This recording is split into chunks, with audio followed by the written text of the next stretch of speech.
వంటగది వైద్యం ఇప్పుడు ఒంటికి పనికొచ్చేలాగా ఉంది. నిత్యం ఉపయోగించే మసాలా దినుసులతో క్యాన్సర్కు చికిత్స చేసేందుకు పరిశోధనలు జరుగుతున్నాయి. ఇప్పటికే కసరత్తు మొదలుపెట్టిన మద్రాస్ ఐఐటి పరిశోధకులు ఈ అంశంపైన పేటెంట్ కూడా పొందారు. ఆ విశేషాలేంటో ఇప్పుడు తెలుసుకుందాం.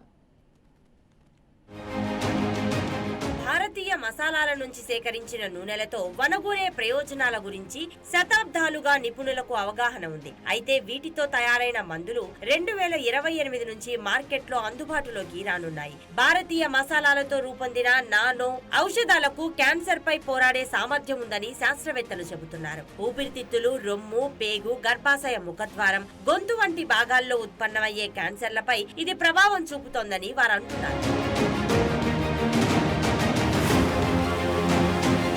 అయితే ఇక్కడ అనుమానం రావచ్చు.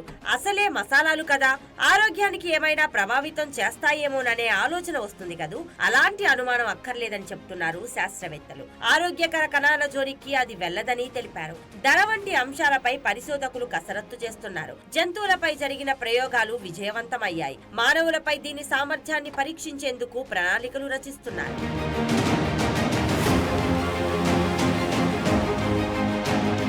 భారతీయ మసాలాల నుంచి సేకరించిన నూనెలతో ప్రయోజనాలేమిటో అవగాహన కలిగిన నిపుణులు వాటిలోని క్రియాశీల పదార్థాన్ని శరీరంలోని లక్షిత ప్రాంతానికి చేరవేసే అంశంలో ఉన్న పరిమితుల వల్ల అవి ఔషధాలుగా అందుబాటులోకి రావడం లేదని చెప్తున్నారు. నానో ఎమల్షన్ వల్ల ఈ పరిమితిని సమర్థంగా అధిగమించొచ్చని అంటున్నవారు ఈ ఎమల్షన్ స్థిరత్వం చాలా ముఖ్యమని, దాన్ని తమ ల్యాబ్ లో మెరుగుపరిచినట్లు ఐఐటి మద్రాస్ లోని రసాయన ఇంజనీరింగ్ విభాగం ప్రొఫెసర్ ఆర్ నాగరాజన్ తెలిపారు.